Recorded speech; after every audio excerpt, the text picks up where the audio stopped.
উচ্চ মাধ্যমিক পরীক্ষা সবে শেষ হয়েছে।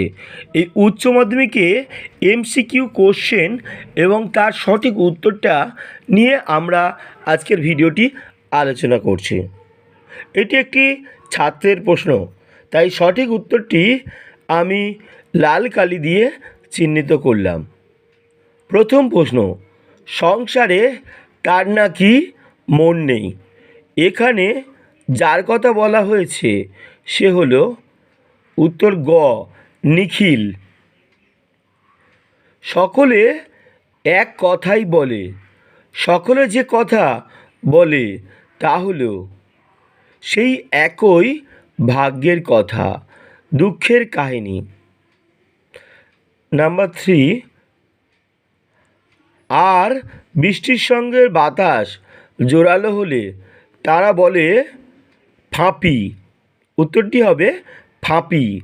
তা সে অন্য 1000 মাইল দূরেই থাক, আর ড্যাশ তালা লাগানো গুদামেই থাক। শূন্যস্থানে যে শব্দটি বসবে সেটি হলো 31টা। উত্তর হবে 31টা তালা। রূপনারায়ণের কূলে কবিতাটি কোন কাব্যগ্রন্থে অন্তর্গত? উত্তর হবে শেষ লেখা। শিকার কবিতায় দ্বিতীয়বার আগুন জ্বালিয়েছিল কেন? উত্তর হবে হরিণের মাংস তৈরি করার জন্য। আর আগুন লাগে, আগুন কোথায় লাগে? উত্তর হবে জলের অন্ধকারে, ধূসর কোণায়। চন্দনলতা জীবনের পাশে কবিতাটি নিখোঁজ মেয়েটিকে পাওয়া গিয়েছিল কোথায়? উত্তর হবে জঙ্গলে। বহুদিন ড্যাশ কাটেনি দিন। শূন্যস্থানে যে শব্দটি বসবে সেটি হলো জঙ্গলে। তাহলে উত্তরটা হবে বহুদিন জঙ্গলে কাটেনি দিন। পরের প্রশ্ন, আরে সব সময় কি অ্যাসেস্ট্রিক দিক দেখলেই চলে? উক্তিটি কার? উক্তিটি উত্তর হবে শম্ভু মিত্র। রাজা রত্নমোহন নাটোরিতি কথাটির অর্থ হলো রাজা রথে আরোহণ করার ভঙ্গি করলেন। নানা রঙের দিন নাটকে মাঝরাতে রজনীকান্ত যার পোশাক পরেছিল তিনি হলেন দিলদার। উত্তরটা হবে কি দিলদার। কথাটা মালিকের কানে তুলবেন না চাটুর্য মশাই।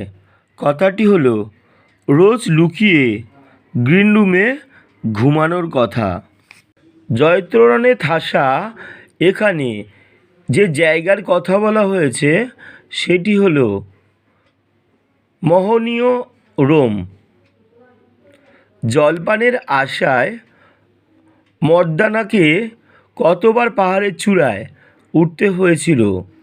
এখানে উত্তরটি হবে 3 বার। বাক্যে অব্যবহৃত উপাদান বিশ্লেষণের কথা কে বলেছিল? উত্তর হবে ব্লুমফিল্ড। ওয়াল্প প্রত্যয়টি হল পরাধীন রূপমূল। পরবর্তী প্রশ্নে চলে আসি। মধ্যযুগের সন্তগণ নামে পরিচিত বিরাটাকার ভিত্তি চরিত্রহীন স্রষ্টা হলেন বিনোদবিহারী মুখোপাধ্যায়। নবজীবনের গান কার রচনা? উত্তর জ্যোতিরিন্দ্র মৈত্র।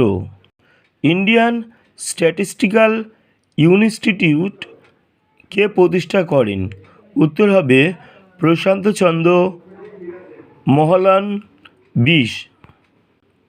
কুস্তি খেলায় একটি প্যাচের নাম কি? উত্তর হবে ঢাক।